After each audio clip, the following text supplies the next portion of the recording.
kulanti wacan oo wanaagsan dhegaystayaal daawadayaal kuna soo dhawaada barnaamijka Hiil Walaal oo ah barnaamij aynu kaga hadalno wararka iyo waxqabadka howlgalka midowga Afrika ee Soomaaliya AMISOM. Qodobada barnaamijkeena ugu doorka roona waxaa ka mid ah Soomaaliya oo dunida Islaamka kala qayb qaadatay dabaaldegga Ciidul Adha.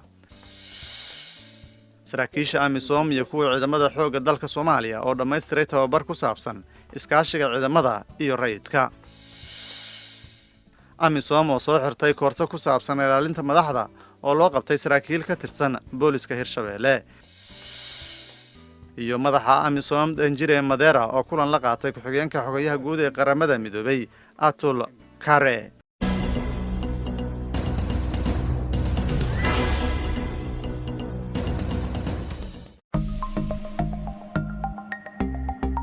hay-adda caafimaadka adduunka ee WHO ayaa shaacisay in caabuqa coronavirus oo sidoo kalena loo yaqaano COVID-19 uu yahay mid faafa. Si aad gacan uga geysato ka hortagga cudurka COVID-19 oo ah virus si ba'an u haleela neefmareenka, si joogto ah u qaad tallaabooyinkan.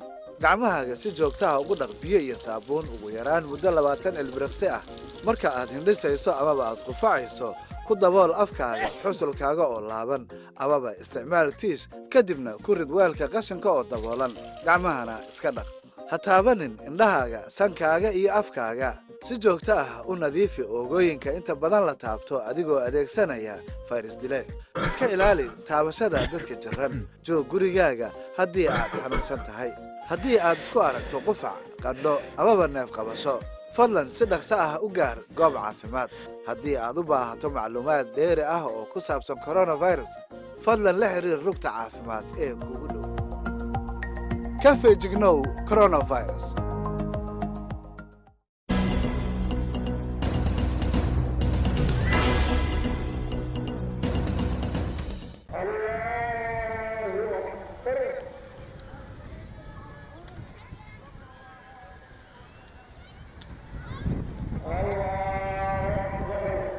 Soomaaliya ayaa ku biirtay adduunka intiisa kale iyadoo ka qayb qaadanaysa dabaaldegyada Ciidul Adha. Ciidul Adha ayaa ka mid ah dhacdooyinka muhiimka ah ee kaalandarka Islaamiga ah kuwaas oo dhammaystira gudashada xajka. Boqolaal ka mid ah dadka reer Muqdisho ayaa isugu yimid gudashada salaada Ciida iyo dabaaldegyada ka dhacayay guud ahaan dalka Soomaaliya.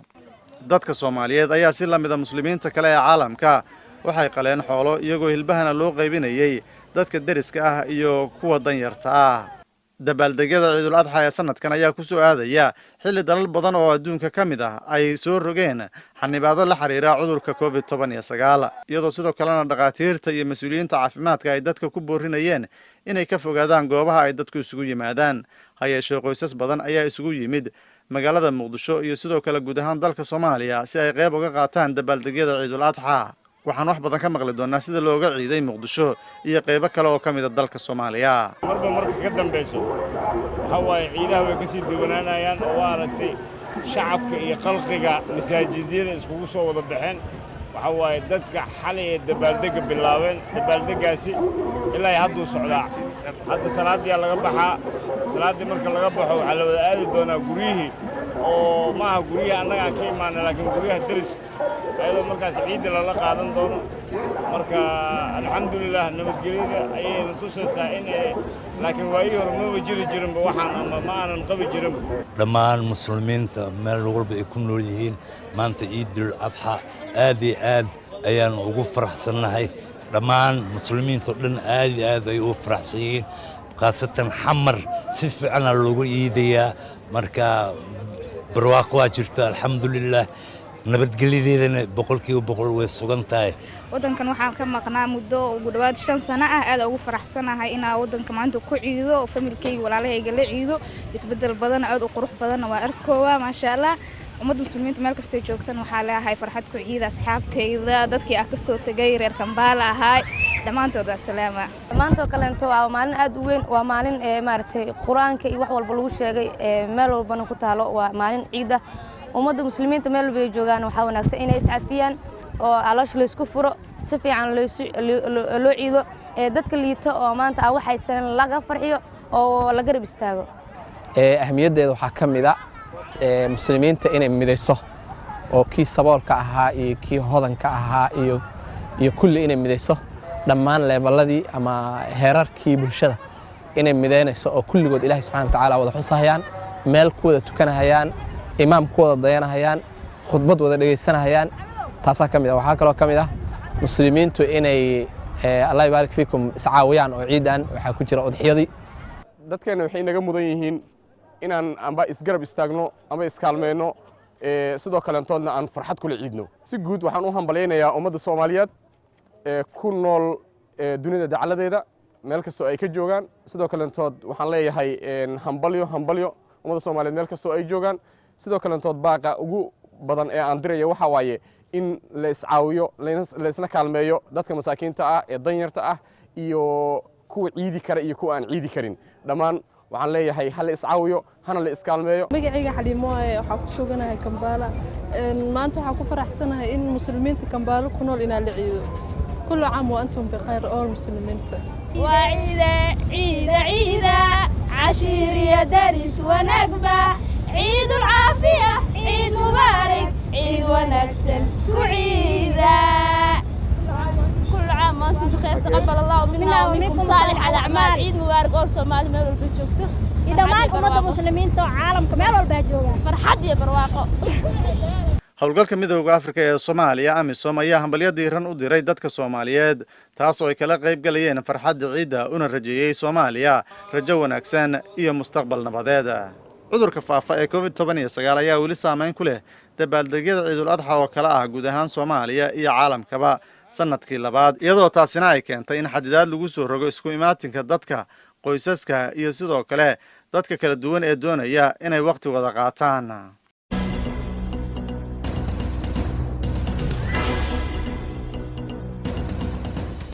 Good evening. saraakiisha ka tirsan howlgalka midowga Afrika ee Soomaaliya AMISOM iyo ciidamada xoogga dalka Soomaaliya SNA ayaa dhammaystiray tababar wadajir ah oo 5 maalmood socday kaasoo lagu kobcinayo aqoontooda ku aadan iskaashiga rayidka iyo militariga si ay uga qayb galaan howlgallada nabadda lagu taageerayo tababarka 5 maalin socday ee ay soo diyaarisay xarunta dhexe ee AMISOM iyadoo kaashanaysa kooxda taageerada UK waxaa ka soo qayb galay saraakiil qaybta madaniga ciidamada xoogga dalka Soomaaliya iyo qaybaha militariga iyo booliska ee AMISOM tababarka waxaa loogu talagalay inay ka qaybgalayaashu ka helaan xirfad ay ku samayn karaan la falgalka bulshada iyo madaxda si ay u hantaan qalbiyada bulshada goobaha la xoreeyay ee ay joogaan ciidamada xoogga dalka Soomaaliya iyo kuwa AMISOM furitaankii tababarka taliye ku-xigeenka ciidamada AMISOM ee dhanka howlgallada iyo qorsheynta dagaalka Major General William Kitsaw Shume ayaa xusay in tababarku uu awood u siinayo AMISOM iyo ciidamada xoogga dalka Soomaaliya inay xiriir wanaagsan la yeeshaan bulshada Soomaaliyeed ee ku sugan goobaha ay ka howlgalayaan. Civil military cooperation is an art of warfare which is used to win the hearts and minds of the civilian population in any conflict area. intuu socday tababarka saraakiisha waxaa lagu leeliyay kaalinta iyo mas'uuliyadda kaga aadan xoojinta xiriirka kala dhaxeeya shacabka habraacyada loo maro bilowga mashruuca sharciga caalamiga ah ee bini'aadanimada arrimaha sinaanta jinsiga ilaalinta carruurta iyo dadka rayidka ah diyaarinta warbixinada iyo jawaab celinada iyo sidoo kale mowduucyo kale oo kala duwan madaxa xiriirka shacabka ee AMISOM Colonel Herman Kabwita ayaa sheegay in tababarkan uu sare u qaadi doono awoodda saraakiisha si ay xiriir wanaagsan ula yeeshaan bulshada nugul ee ku nool qaybaha kala duwan ee ka howlgalaan. This training program was indeed a very informative course which has not only enhanced the participants' knowledge but will further assist them in the process of conducting their civic duties in various sectors. Xiritaanka tababarka oo ahayd maalin Khamiis ah ayaa Major General Shume wuxuu ku buuriyay ka qaybgalayaasha inay dabaqaan aqoonta iyo xirfadaha ay ka barteen intuu socday tababarkani. I implore you to make maximum use of the knowledge gained by ensuring its application as you undertake your day-to-day civic duties in your respective sectors.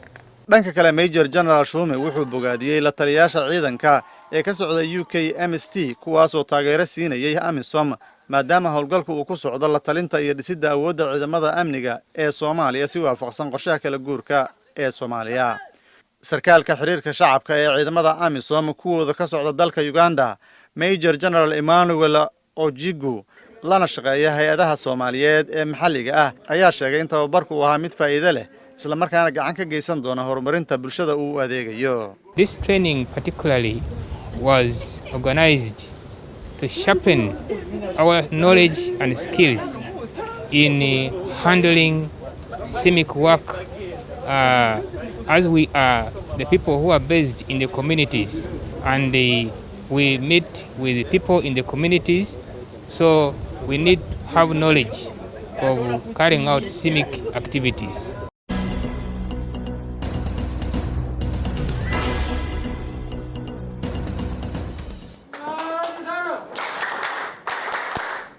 ugu yaraan 25 sarkaal oo boolis ah oo ka socday dowlad goboleedka Hirshabelle ayaa loo soo gabagabeeyay tababar 10 maalmood soconayay oo ku saabsan koorsooyinka lagu baranayo habka ay u hawlgalaan ciidamada ilaalada gaarka ah ee madaxda kaas oo lagu qabtay magaalada Jowhar.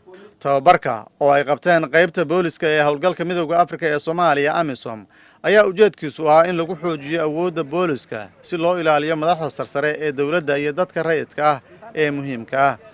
inta lagu guda jiro doorashooyinka baarlamaanka iyo madaxweynaha ee doorashada soo aadan. Isku duwaha booliska AMISOM ee u qaabilsan dowlad goboleedka Hirshabelle Mutama Agtin ayaa sheegay in tababarkan uu awood u siinayo booliska Soomaaliyeed inay ilaaliyaan nolosha iyo hantida hogaamiyayaasha iyo bulshadaba. VIP protection is very important because it gives them the skills and the knowledge on how to protect the citizens and the members of parliament and all those people who are in the categories of very important people, including their property. It's a very important course for us as AMISOM police to offer it to our colleagues, the Somali police, so that they protect the VIP, especially during, after elections. sarkaalka AMISOM u qaabilsan arrimaha madaniga ahna isku duwaha AMISOM ee Hirshabelle Christopher Aria ayaa soo gabagabeeyay tababarka isla markaana xaqiijiyay sida AMISOM ay uga go'an tahay taageeridda booliska Soomaaliyeed iyagoo u maraya tababarada la siinayo ciidamada booliska Soomaaliyeed. It is one of the mandate of AMISOM to support the Somali police in the area of operation, in the area of mentoring, in the area of training. We have to support the Somali security forces so that it would give them opportunity and also the skill in taking care of the security of the Somalis. isagoo ka hadlayay xafladda xiritaanka Salaad Axmed Maxamed oo ah sarkaal boolis oo ka tirsan booliska dowlad goboleedka Hirshabelle ayaa sheegay in saraakiisha booliska ay dabaqi doonaan xirfadihii ay ka barteen intii tababarku socday si ay ugu adeegaan bulshadooda. waxaan ka faa'iidnay wax badan oo ku saabsan ilaalinta VIP-da haddii aan si sharaxana ah madaxda sida loo ilaaliyo taasoo macnaha aan ka faa'iidnay anagoo ah 25 ka tirsan Hirshabelle oo ka kala yimiday bara kala duwan kuwaasoo macnaha aan isdhihi karo waxay faa'iideen waxyaabo maskaxdooda markaa ka maqnay talisadoodii ay kula laaban doonaan waa muhiim ay u ahaa marka haddii aan kuu soo gaabsho waxaa noo qorshaysan sidii aan wada aaminsannahaba madaxdii tababarkii la siiyo ahay ilaalinta madaxda in aan qabanno kii kaloo aan ka soo qaybgelin oo ah asna ka tirsan stateska Hirshabelle aan wixii aan u faa'iiday karnaa aan u faa'iideyno asna. Firdawsa Cumar Cabdi ayaa sheegtay in tababarkani uu siiyay xirfado isla markaana si hufan ay u gudan doonto waajibaadkeeda boolisnimo taas oo ka caawin doonta inay dadka Soomaaliyeed ay si wanaagsan ugu adeegto. waxaan isleeyahay wax badan ayuu ka bedelaa waayo waa muhiim waxaan qaadanay sida loo ilaaliyo madaxda naga sareyso midda kaleente sidoo kaleente waxaa baranay qaabka miinooyinka iyo loo baarayo oo kala wadooyinka markii la galiyo ama gaadiidka ama diyaaradaha sida loogu xiri karo oo kale waxaan baranay sidoo kaleente difaacu nafsi yacni nafsadaada si aad u difaaci lahayd ama nafsad kaleente aad u sii difaaci lahayd waayo nafsadaada haddii aad difaacdid aad naf kale aad difaaci kartaa.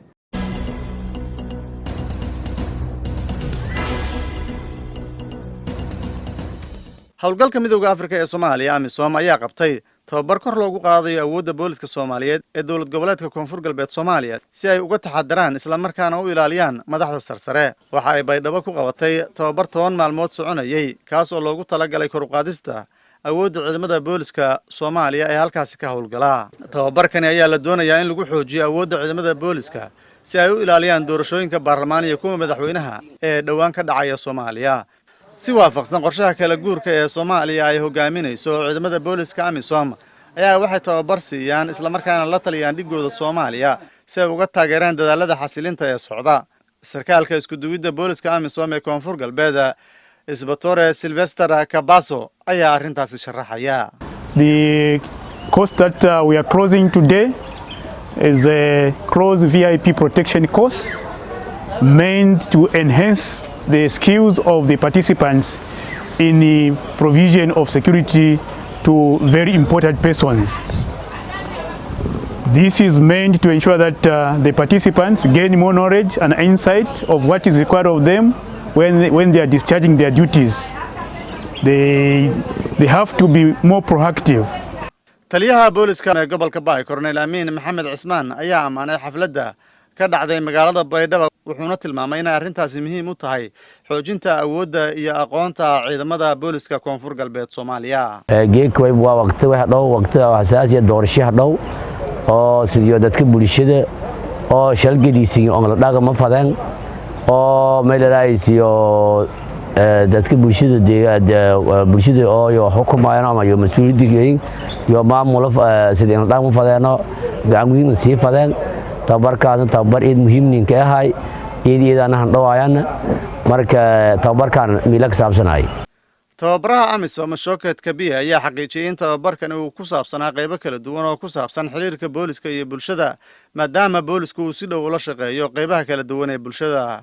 When you protect individuals, especially the VIPs, you are actually creating a leadership for the country. Because if the leaders are always protected, meaning we have people who can steer the affairs of the state. Mid ka mid ah ka qaybgalayaasha tababarka Cabdullaahi Cali Amiin ayaa sheegay inuu wax badan ka faa'iideeyay tababarka isla markaana uu diyaar u yahay inuu hirgeliyo waxyaabihii tababarkani uu ka bartay. Wayba inta ku sameeyanay la dhaqameedka bulshada, la dhaqameedka madaxda, staafka sidii lan ismadaxda lan staaf ilahay, amniga sidii lan ilaaliyo lahay, bulshada lan la dhaqmo lahay, bulshada lan jiidi lahay, yanta ka sameeyani iyadoo lan ka fahani may baan ka mahadnagay dadkii oo macallimiintii AMISOM.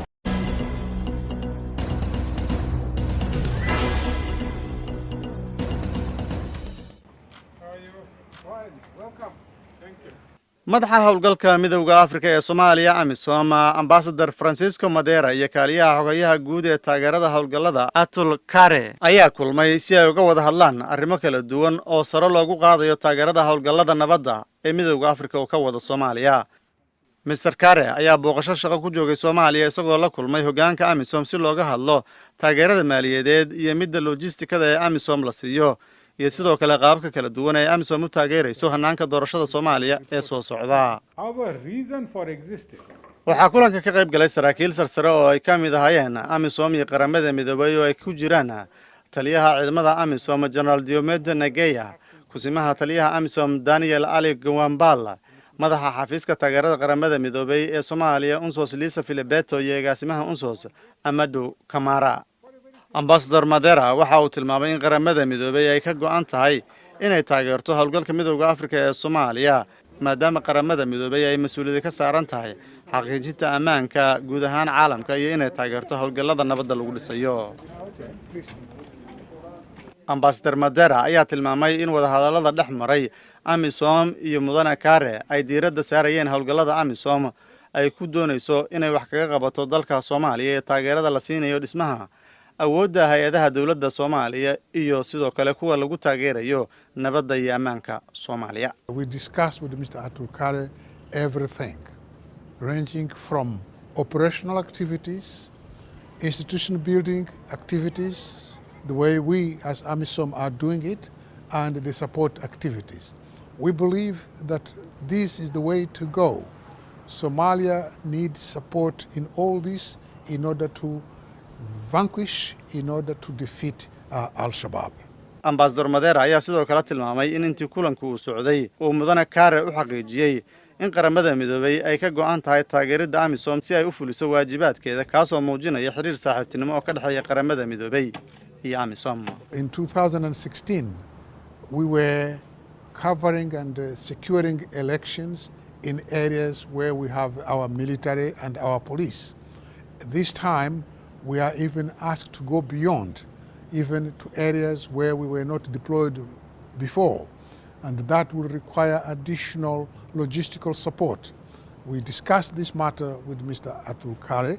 He was very receptive, and we'll look at it. kaaliyaha xogayaha guud ayaa sidoo kale la kulmay dawladda federaalka ee Soomaaliya iyo maamul goboleedka Koonfur Galbeed Soomaaliya.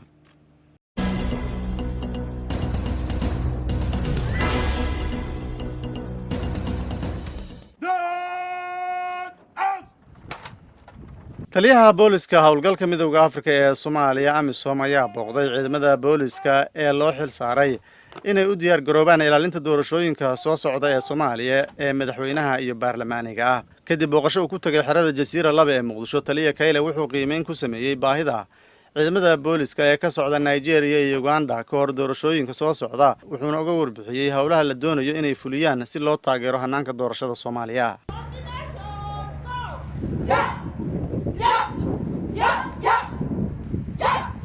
You are here to perform certain duties, and that is providing security for meetings, guarding government installations, providing escort duties to our IPOs, providing VIP escorts, and a host of others. You are here at a crucial moment. We as peacekeepers, we depend on you to secure election materials, election centers, and a host of other duties you are expected to perform. Here, we are peacekeepers, and as such, I hope we will behave like peacekeepers. Our neutrality should not be doubted, impartiality 100%. kooxda booliska gaarka ah ee AMISOM ayaa waxay bixinayaan taageero xagga howlgallada ah oo ay ka mid tahay galbinta iyo adeegga ilaalada, tababarada iyo taageerada ciidamada booliska Soomaaliyeed sida ay u maareyn lahaayeen kala dambeynta bulshada, samaynta roodooyinka wadajirka ah, ilaalinta xarumaha muhiimka ah ee dawladda iyo xafladaha heerkoodu sareeyo. Waxay sidoo kale qayb ka qaadanayaan ilaalinta doorashooyinka soo socda ee Soomaaliya. sarkaalka isku duwidda howlgallada booliska AMISOM Daniel Ali Guambala ayaa ka codsaday booliska inay u diyaar garoobaan howlgallada lagu sugayo ammaanka doorashooyinka Soomaaliya. Apart from your normal duties that you have to perform, we have a task ahead of us, which is the general election. You should all brace up and get yourself ready. There might be movement depending on where this election will be held.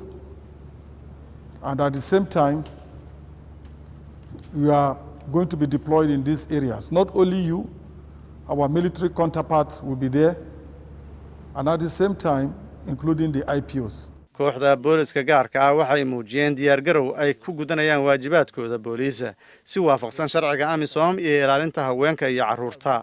I will carry out my duty effectively by protecting women and children in this forthcoming election in Somalia, and I pray that it will be a successful one.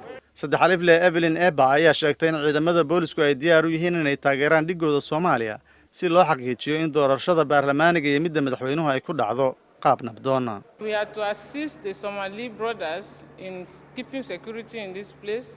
We have been taught our role during the elections and we are ready to perform them. dhegaystayaal daawadayaal guud ahaanba barnaamijkan Hiil Walaal inta ayuu noogu egyahay intaynu mar kale kulmi doono sidaas iyo nabadgelyo.